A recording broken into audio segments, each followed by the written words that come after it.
In 1462, the Ottoman Sultan Mehmed the Conqueror, the man who had just destroyed Constantinople, marched his army into Wallachia. What he found stopped his entire campaign dead. 20,000 of his soldiers, impaled on stakes, rotting in the sun. He turned his army around and went home. What kind of man makes the conqueror of Constantinople retreat? And what did the Ottomans do to him to create something like that? Okay, let's go back to 1431. Vlad wasn't born cruel. That's the first thing you need to understand. Because everything that came after, every stake, every impaled body, every act of terror, it all traces back to one decision made by his own father. Vlad Dracula, his dad, was a prince in Wallachia, a small, fractured principality sitting between two giants, the Ottoman Empire to the south and Hungary to the north.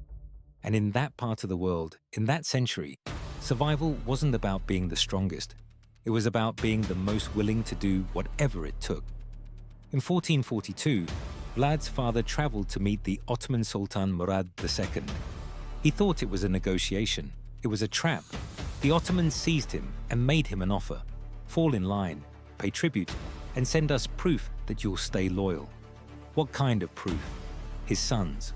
Vlad was about 11 or 12 years old when his father handed him and his younger brother Radu over to the Ottoman court as political hostages. Let that sink in.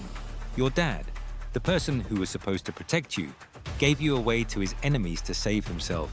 They were taken deep into Ottoman territory, first to a fortress called Ergos, a stone prison sitting on a dry plateau in the middle of Anatolia, then moved to Tokat, then eventually to Adrianople, the Ottoman capital, for years.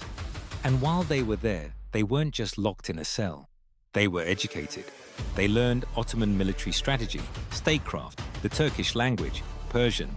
They sat in the same courts as the young Prince Mehmed, the boy who would later become the conqueror of Constantinople. But here's the part that most history classes skip completely. They also watched how the Ottomans handled disobedience. The Ottoman justice system didn't use prison sentences the way we think about them. For treason, for rebellion, for anyone who embarrassed the Sultan, the punishment was impalement, a wooden stake driven through the body, left on display for everyone to see. This wasn't hidden. It was public. It was a message. And the young Vlad saw it up close, regularly, for years. Then came the news that broke him. While Vlad was still a hostage, still a child, his father was hunted down by enemies back in Wallachia and killed. And his older brother, Mircea, the boyars, the nobles of Wallachia, captured him, blinded him with hot iron rods, and buried him alive. Nobody came for Vlad, not his allies, not the Hungarians, who were supposed to be Christian brothers. Nobody. The Ottomans didn't just take his freedom, they took everyone he trusted. And then they showed him exactly what power looked like. But here's what nobody talks about. His brother Radu didn't become a monster. He became an Ottoman ally. Radu adapted. He converted to Islam, entered the Ottoman court fully, and became close, very close, to the young Mehmed II. He rose to a position of power within the empire that held him captive. He chose assimilation. He chose survival through cooperation. So if both brothers went through the same thing, why did Vlad come out so differently? Because Vlad refused to let them in. He stayed resistant. He took beatings from his jailers for his outbursts. He refused to submit. And instead of becoming part of the Ottoman machine, he studied it. Every tactic, every weakness, every method they used to keep people afraid. He filed it all away. He was building something. He just didn't know it yet. In 1448, the Ottomans released Vlad. He was around 17 years old. They gave him a small cavalry force and a push toward the Wallachian throne, the plan being that he'd rule as their obedient vassal. It lasted 2 months. The Hungarian-backed faction in Wallachia threw him out, and Vlad spent the next 8 years in exile, wandering through Moldavia and Transylvania, broke, constantly looking over his shoulder, surviving on alliances of convenience, including, incredibly, an alliance with the man who had his father killed, John Hunyadi, the Hungarian regent. Vlad approached him, offered his knowledge of Ottoman military tactics, and Hunyadi accepted. Because in that world, useful was the only thing that kept you alive.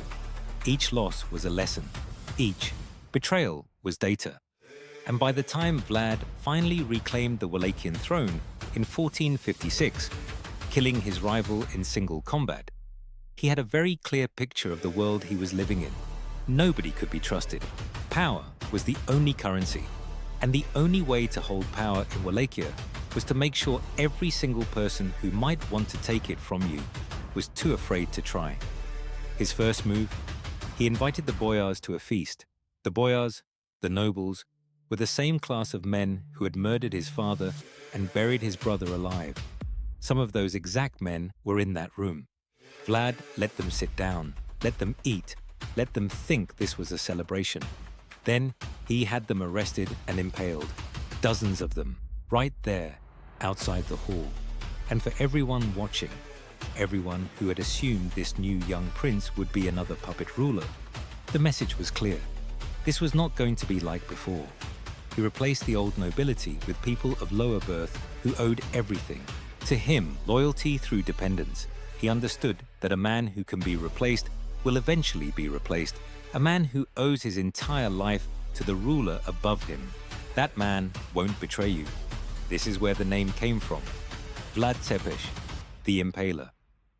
But here's what nobody in the West ever says about it. Vlad didn't invent impalement. He learned it from the Ottomans. He watched them use it as a tool of state control for years. He saw what it did to people psychologically.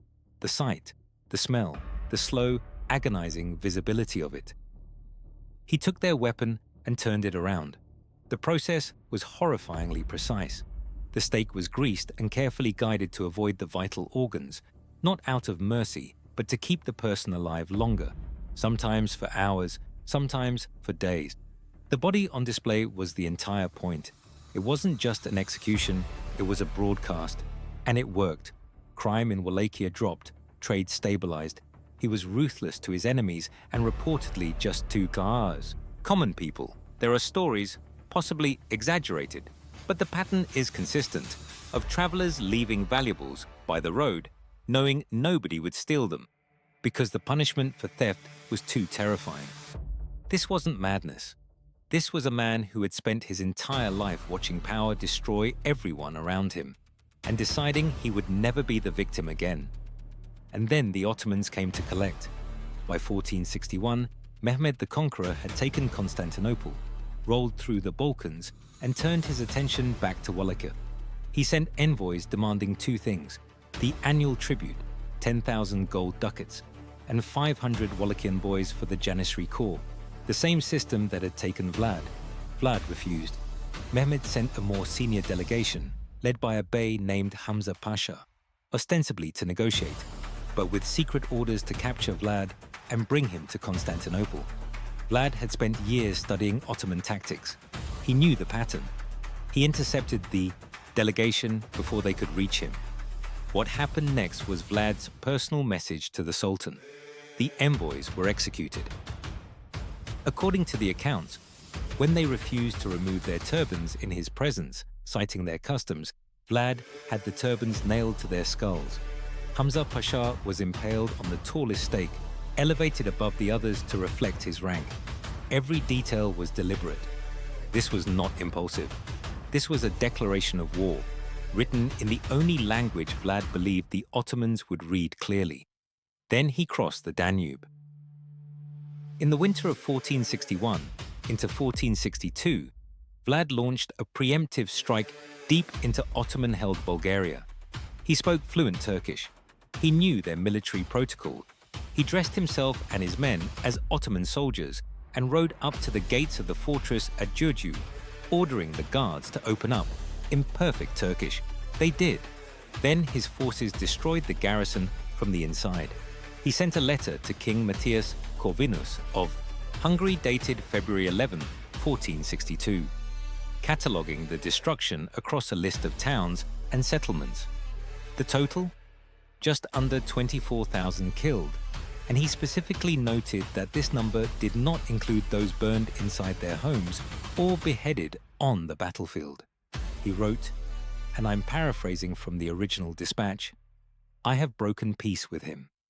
Mehmed's response was massive.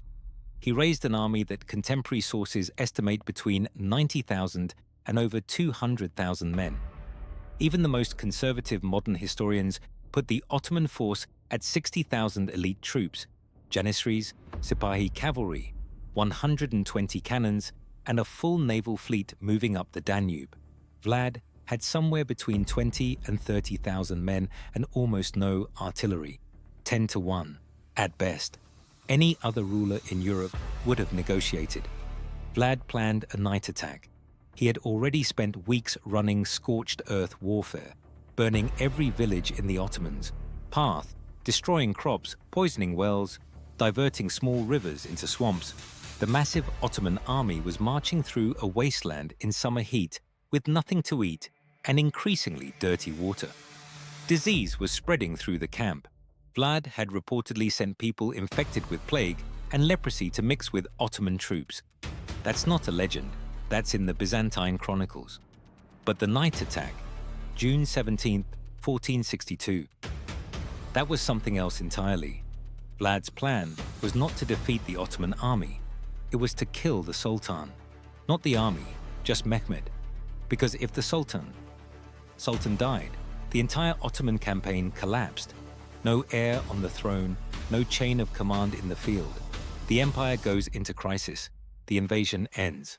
Before the attack, Vlad personally infiltrated the Ottoman camp in disguise. He mapped it, memorized the layout, found where the Sultan's pavilion was positioned. Then he came back with roughly 7,000 cavalry, 3 hours after sunset, no moon. They went in wearing captured Ottoman armor, shouting Turkish passwords. When they were deep enough inside the camp, they cut the tent ropes, stampeded horses through the supply lines, set fire to powder carts, bugles blowing to make the force sound 5 times larger than it was. Ottoman units in the darkness couldn't tell who was attacking and started killing each other. Vlad's spearhead cut toward the command quarter. They were feet away from the Sultan's tent. They missed. In the chaos, they hit the tents of the Grand Viziers instead. By the time the Janissaries rallied and formed a defensive line around Mehmed, Vlad's men were already pulling back into the forest before dawn could expose them. They nearly killed him. Mehmed reportedly fled from his own tent in the middle of the night. The Ottoman army regrouped and pushed toward the Wallachian capital of Targovishte. They expected a siege. They found open gates and a mostly empty city. And then they saw it. An area roughly 3 kilometers long and 1 kilometer wide, completely filled with stakes. 20,000 impaled Ottoman soldiers, prisoners taken during the winter campaign, in varying stages of decay in the summer heat, infants beside their mothers, birds nesting in rib cages, and at the center, on the tallest gilded stake, the rotting body of Hamza Pasha. Laonikos Chalkokondyles, the Byzantine historian who recorded this firsthand, wrote that the Janissaries, veterans of the siege of Constantinople, were physically sick at the sight and smell of it. These were hardened soldiers, men who had stormed the walls of the greatest city in the world, and this broke them. Mehmed's own recorded response, preserved in multiple sources, was that he could not conquer a man willing to do such things. He turned the army around. One of the most powerful military forces in the world, in the middle of a campaign, went home. He couldn't match the Ottomans in numbers, so he attacked something more powerful, their minds. Here's where the story turns. You'd expect the rest of Europe to treat Vlad like a hero. He just forced Mehmed the Conqueror to retreat. He did what no one else had managed. He should have been celebrated. Instead, the King of Hungary had him arrested. This is the part that rewrites everything you thought you knew about Vlad the Impaler. The Ottomans, having failed militarily, switched tactics. They left Vlad's own brother, Radu, the one who had become an Ottoman insider, with troops and funding to take the throne. Slowly, the Wallachian nobles who had been living under Vlad's brutal rule saw a chance at an easier life. They started switching sides. Vlad retreated to his mountain fortress at Ponari and eventually crossed into Transylvania to ask King Matthias Corvinus of Hungary for military support. There was supposed to be a crusader army. The Pope had given Corvinus 40,000 gold florins specifically to raise forces and support Vlad's defense of the Danubian frontier. The money was gone. Corvinus had spent it on his own political problems, including literally buying back the Hungarian crown. There was no army, and now the king had a very powerful man standing in front of him asking where the money and soldiers were. Corvinus's solution was to destroy Vlad's credibility entirely. In November 1462, he had Vlad arrested, and to justify imprisoning the one man in Christendom who was actually fighting the Ottomans, Corvinus produced forged letters, allegedly intercepted dispatches, claiming Vlad had been secretly offering to betray Hungary to Mehmed, to hand over Transylvania, to become an Ottoman ally. Modern historians are unanimous that these letters were fakes. The writing style was completely wrong for Vlad. The submission and meekness of the language had nothing to do with how Vlad communicated or how he operated. They were almost certainly written by a Transylvanian Saxon priest employed by the Hungarian court.